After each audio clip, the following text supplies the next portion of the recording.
வணக்கம் அன்பர்களே, நான் உங்கள் எல்லாரையும் அம்மு ஸ்பெஷல் எஜுகேஷன் சேனலுக்கு வரவேற்கிறேன். நம்ம எல்லோரும் போன வீடியோவில் இன்டலெக்சுவல் டிசபிலிட்டி பற்றி பார்த்தோம். அதே மாதிரி இந்த வீடியோவில் இன்டலெக்சுவல் டிசபிலிட்டியோட காசஸ் பற்றி பார்க்கலாம்.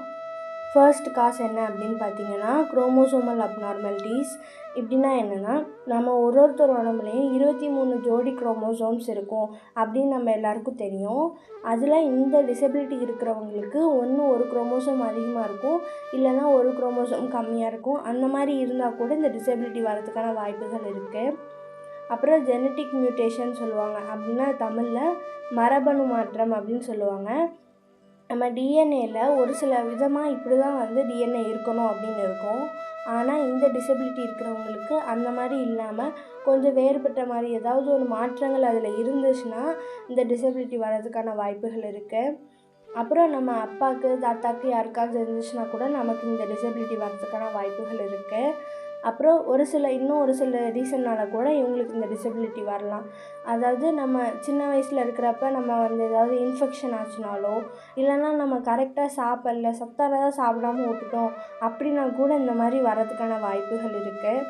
அப்புறம் ஒரு சில குழந்தைங்கள நம்ம நல்லா சின்ன வயசுலேருந்து ஜாலியாக அவங்கள என்னென்னலாம் சொல்லித்தரணும் அப்படின்றத நம்ம சின்ன வயசில் நம்ம நல்லா பார்த்துக்கிறது மூலயமா நல்ல குழந்தைங்கள வருவாங்க. ஒரு சிலரால் நல்லா பார்த்துக்க முடியாது. இப்போ அப்பா அம்மா 2 பேருமே வேலைக்கு போகிறாங்க அப்படின்னா ஒரு சில குழந்தைங்கள கேர்டேக்கர்கிட்ட விடுவாங்க. அவங்க நல்லா பார்த்துக்கிட்டாங்கன்னா ஒன்றும் இல்லை. அவங்க நல்லா பார்த்துக்காம ஏதாவது விட்டுட்டாங்கன்னா கூட அவங்களுக்கு இந்த டிசபிலிட்டி வர்றதுக்கான வாய்ப்புகள் இருக்குது.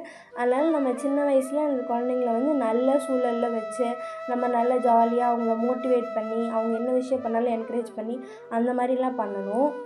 அப்புறம் அவங்களுக்கு வயசுக்கு தக்கன கரெக்டான படிப்பு, இப்போ எல்கேஜி சேர்க்குற வயசில் எல்கேஜி சேர்த்தரணும், அப்புறம் யூகேஜி சேர்த்தரணும். அப்படி அவங்க வயசுக்கு தக்கன அவங்க கரெக்டாக படிச்சுக்கிட்டேவும் வரணும். இப்படி ஒரு சில சூழல்னால கூட அவங்களோட வளர்ச்சி பாதிக்கப்படுறதுக்கான வாய்ப்புகள் இருக்குது. அப்புறம் இப்போ ஒருத்தவங்களுக்கு இன்டலெக்சுவல் டிசபிலிட்டி இருக்குது, அப்புறம் இன்னொருத்தவங்களுக்கும் இருக்குது அப்படின்னா 2 பேருக்குமே இன்டலெக்சுவல் டிசபிலிட்டி ஒரே மாதிரி தான் இருப்பாங்க.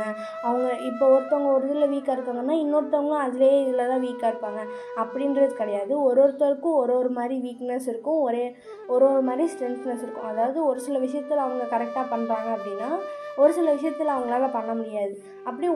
அப்படி இன்டலெக்சுவல் டிசபிலிட்டி இருக்கிறவங்களே ஒருத்தருக்கும் ஒரு மாதிரி வித்தியாசமாக இருப்பாங்க.